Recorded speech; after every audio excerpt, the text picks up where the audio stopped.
शिव महापुराण की कौमार खंड में लिखा है, यदि हम किसी तीर्थ में भ्रमण नहीं कर सकते,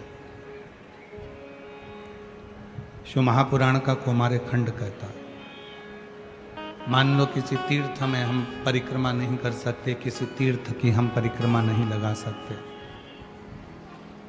मान लो किसी तीर्थ में हम जाकर वहाँ का भ्रमण नहीं कर सकते, तो शिव महापुराण का कौमार खंड कहता है, जब हम किसी तीर्थ की परिक्रमा नहीं कर सकते, किसी तीर्थ में जाकर भ्रमण नहीं कर सकते, किसी तीर्थ में या किसी गंगा के तट पर, यमुना के तट पर, सरयू के तट पर हम नहीं जा सकते या वहाँ की परिक्रमा नहीं कर सकते, तो शिव महापुराण का कौमार खंड कहता है कि तीन के साथ थोड़ा थोड़ा चला कर, यदि हम इन तीन के साथ 4 कदम भी चलते हैं तो हमको तीर्थ का फल मिलता है। कौन तीन बताए? तो शिव महापुराण के कौमार खंड में कहा, एक माता, दूसरा पिता और तीसरा सदगुरु। कोई शिव का भक्त मिल जाए तो उसके साथ 4 कदम चलते हैं तो तीर्थ का फल मिले। अपनी माता के साथ में 2-4 कदम चलते हैं तो तीर्थ का फल मिल जाता। अपने पिता के साथ में 2-4 कदम चलते हैं तो तीर्थ का फल मिल जाता। कोई शिव का शिव गुरु मिल जाए, कोई शंकर का उपासक मिल जाए, कोई शिव भक्त मिल जाए, उसके साथ भी हम अगर 3-4 कदम चलते हैं तो तीर्थ का फल मिल जाता है। ये शिव महापुराण के कौमार खंड में 3 नाम बता। अब इसमें एक नाम हम अपनी तरफ से जोड़ रहे हैं, एक नाम हम अपनी तरफ से जोड़ रहे हैं कि गौ माता के साथ भी अगर 4 कदम चलते हो तो तीर्थ का फल प्राप्त हो जाए।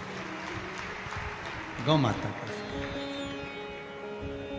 तो माता, पिता, शिव गुरु, कोई भगवान शंकर का परम भक्त या आपका कोई सच्चा गुरु मिले जीवन में, उसके साथ या गौ माता के साथ हम जितने कदम चलते हैं, जितने कदम चल रहे हैं उतने तीर्थों का फल हमारे खाते में लिखा था।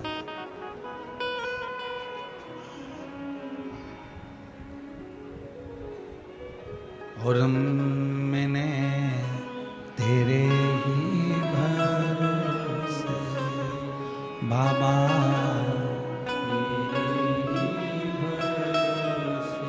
हवा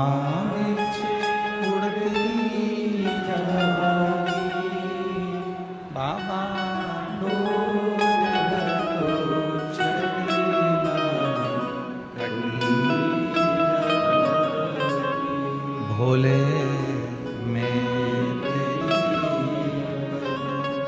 शंभु में तीर्थ का फल कभी बन सके अपनी माता जी के साथ, भले बुजुर्ग हो गई हैं, बूढ़ी हो गई हैं, कभी उनको जरूरत लगे आपको कि बेटा मुझे यहाँ तक लेकर चल चल चल, कभी पिताजी कह दें कि बेटा मुझे यहाँ तक लेकर चल चल चल। जितने कदम हमारे माता के साथ में, जितने कदम हमारे पिता के साथ में, जितने कदम हम हमारे माता पिता के साथ चलेंगे उतना उतना तीर्थ का फल हमको मिले। और कभी कोई सतगुरु तुम्हारी जिंदगी में मिले, कोई सच्चा गुरु तुम्हारे जीवन में मिल जाए, कोई शिव गुरु तुम्हारे जीवन में मिल जाए। शिव गुरु का मतलब क्या होता है?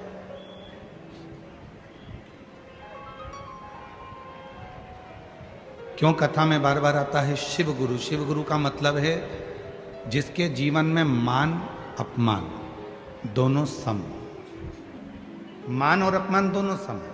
सम्मान दो तो ठीक, अपमान करो तो ठीक, तुम्हारी मर्जी हो जो बोलो।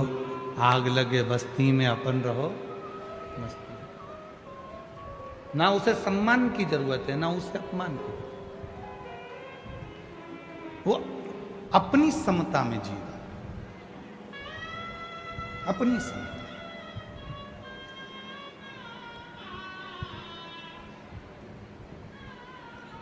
दुनिया के लोग मोबाइल की स्क्रीन को बार बार साफ करते हैं। आपके पास भी मोबाइल है, जब जब मोबाइल पे बात करोगे तो थोड़ी देर में उसको पेंट से घिस लोगे, साफ कर लोगे मोबाइल की। दुनिया के लोग गाड़ी की सीट पर बैठते हैं तो गाड़ी की सीट को थपथपा के साफ करते हैं। आप भी बैठ कर आए होगे तो पहले तुमने अपने पल्लू से या रुमाल से या थपथपा के धूल साफ करी।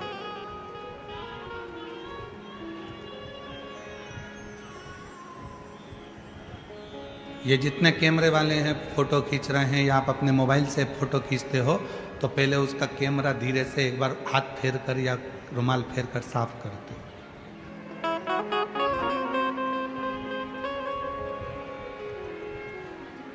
आप मोबाइल का स्क्रीन साफ कर रहे हो बार बार, आप कैमरा साफ कर रहे हो बार बार, आप बैठने से पहले गाड़ी की सीट साफ कर रहे हो, कुर्सी पर बैठते हो तो कुर्सी की सीट भी साफ कर कर बैठते हो। तो फिर भगवान की जब भक्ति करने बैठते हो तो मन साफ कर कर क्यों नहीं बैठते? उसमें अहंकार, काम, आसक्ति, लोभ, वासना, तृष्णा क्यों भर कर बैठते? उसने मुझे अपशब्द कहा, मैं उसको आड़ा टेढ़ा बोलूंगा। भगवान उसने ऐसा कर दिया, प्रभु उसने ऐसा बोल दिया, परमात्मा उसने ऐसा कर दिया। तो हम वो क्यों सोचें? हम वो क्यों विचार करें?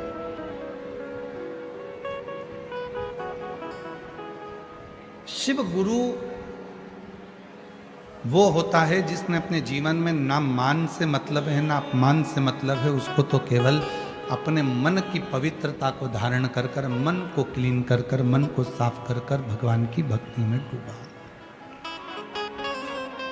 और यहां भुसावल की इस पवित्र कथा में मां ताप्ती के तट पर जितने भी शिव भक्त इस पवित्र कथा को इन पंडाल में बैठकर 42 डिग्री टेम्परेचर, 43 डिग्री टेम्परेचर में धूप में बैठकर जो कथा सुन रहे हैं, आप किसी शिव गुरु से कम नहीं हो। आप भी गुरु हो और शिव गुरु, आप भी शिव गुरु हो। आपके अंदर भी मान और अपमान का मतलब नहीं है। बैठने की जगह मिल गई, कहाँ बैठे?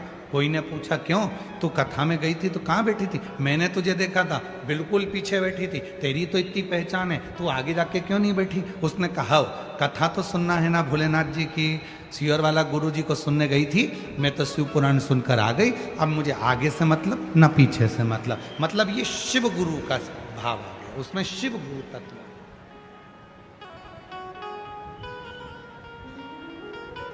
क्यों? तेरी तो इतनी पहचान थी और तुझे बैठने के लिए कोई जगह नहीं मिली आगे, और तू तो उधर पीछे के पंडाल में साइड में बैठी थी, मैंने देखा था तुझे एलईडी के पास में बैठी थी। हाँ, कथा तो सुनी ना, कहीं पर भी जगह मिली सुनी ना। इसको शिव गुरु कहते हैं कि ना तो आगे से मतलब ना पीछे से मतलब, ना मान से मतलब ना अपमान से मतलब। तो जितने भी शिव भक्त भुसावल की इस पवित्र धरा पर, यावल की इस पवित्र धरा पर, मां ताप्ती के तट पर जितने भी शिव भक्त ये इतनी भरचक गर्मी में जो कथा सुन रहे हैं, आप भी किसी शिव गुरु से कम नहीं हो, क्योंकि आपके अंदर ना मान से ना अपमान से, ना कोई आगे से ना कोई पीछे से, आपको तो केवल एक मतलब है, श्री शिवाय नमस्ते।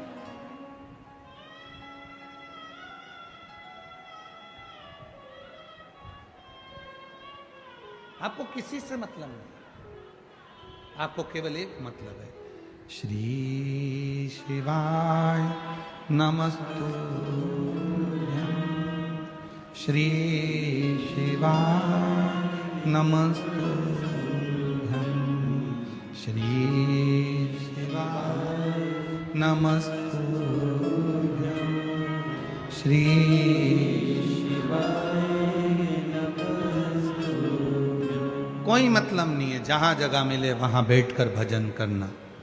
शिव मंदिर में जा रहे हो, कोई कह रहा है कि बताओ शंकर जी के मंदिर में वो अपनी जगह संभाल कर बैठ जाती है, वो पसर कर बैठ जाती है, वो अपनी जगह इकट्ठा करके बैठ जाती है, तुमको जगह नहीं देती, लोटा भर जल चढ़ाने नहीं देता, कोई बात नहीं, वो चढ़ा रही है ना, एक ही बात, जब वो उठ जाएगी मैं चढ़ाऊं। शिव गुरु, जिसने शिव बाबा से, जिसने शिव गुरु से उसके तत्व को ग्रहण कर लिया, वही शंकर का सच्चा भक्त